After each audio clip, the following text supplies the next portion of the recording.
Hi comrades, this is NSSR advocate, high court of AP and trial courts. మిత్రులారా, మనకి సహజంగా police వారు file చేసినటువంటి కేసుల్లో, కంప్లైనెంట్గా ఉండి వారు ఫైల్ చేసినటువంటి కేసుల్లో మనకి వారెంట్ వస్తుంది. అంటే bailable warrants, non bailable warrants ఈ విధంగా ఇవ్వడం జరుగుతుంది. సో ప్రాక్టికల్ ప్రొసీజర్గా మనకి ఏంటంటే, మనకి ఎక్కువగా ఉపయోగపడేది మనకి ఏంటంటే, సహజంగా ఎక్కువగా బెయిలబుల్ వారెంట్స్, అదేవిధంగా నాన్ బెయిలబుల్ వారెంట్స్ ఇష్యూ అయినప్పుడు మనం బీయింగ్ అన్ అడ్వకేట్ మనం ఏ విధమైనటువంటి పిటిషన్ ఫైల్ చేయాలన్నది మనం ఎక్కువగా అక్కడ సెట్ చేసుకుంటూ ఉంటాం. We are seeking for filing recall of the warrant. So ఆ సందర్భంలో మనం సహజంగా ఏం చేస్తామంటే, సిఆర్పిసి 1973 ప్రకారం సెక్షన్ 70 సబ్సెక్షన్ 2 ప్రకారం వారెంట్ని రీకాల్ చేయడం అనేది జరుగుతుంది. అంటే సెక్షన్ 70 సబ్సెక్షన్ 2 ప్రకారం వారెంట్ రీకాల్కు ఒక పిటిషన్ ఫైల్ చేస్తాం యాజ్ పర్ సిఆర్పిసి 1973.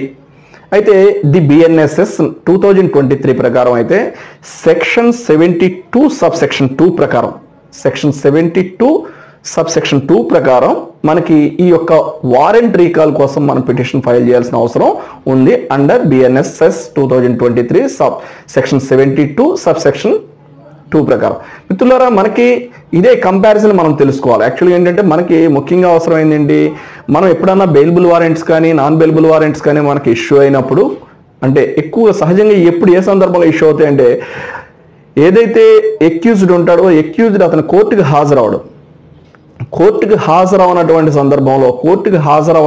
సందర్భంలో ఎక్యూజ్డ్కి అతను పిటిషన్ ఫైల్ చేయకుండా అతని యొక్క అపీరెన్స్ డిస్పెన్స్ చేయమని చెప్పేసి కోర్టు వారిని పర్మిషన్ కోరుతూ వారి అడ్వకేట్ కానీ పిటిషన్ ఫైల్ చేయనటువంటి సందర్భంలో, అంటే ముఖ్యంగా ఎక్యూజ్డ్ రాని సందర్భంలో అని చెప్పాలి. అంటే అడ్వకేట్ అతను పెట్టుకోకపోవచ్చు. సో ఎక్యూజ్డ్ రాని సందర్భంలో అతని యొక్క అడ్జర్న్మెంట్ డేట్ రోజున అతను ఎక్యూజ్డ్ హాజరు కాకపోతే, గైర్ హాజరు అవుతే, ఆబ్సెంట్ అవుతే, అటువంటి సందర్భంలో కోర్టు ఏం చేస్తుందంటే, అతనికి పిటిషన్ కనుక దాఖలు అయి ఉండకపోతే డిస్పెన్స్ చేస్తూ, అతని యొక్క అపిరెన్స్ని డిస్పెన్స్ చేస్తూ పిటిషన్ ఫైల్ అయి ఉండకపోతే, ఆ సందర్భంలో అది అతని యొక్క నెగ్లిజెన్స్గా మనం భావించి ఏం చేస్తుందంటే, కోర్టు వారు ఏం చేస్తారంటే అతనికి వారెంట్ ఇవ్వడం జరుగుతుంది. ఆ వారెంట్ అనేది బెయిలబుల్ వారెంట్ కావచ్చు, నాన్ బెయిలబుల్ వారెంట్ కావచ్చు.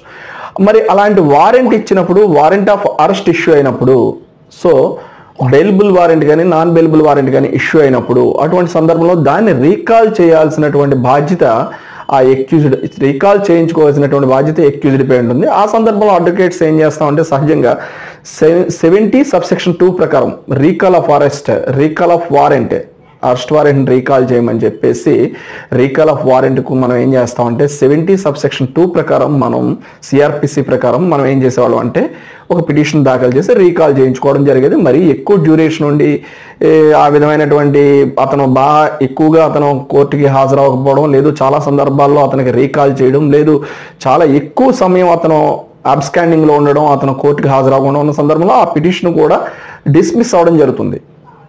డిస్మిస్ చేసే అధికారం కోర్టు వారికి ఉంది.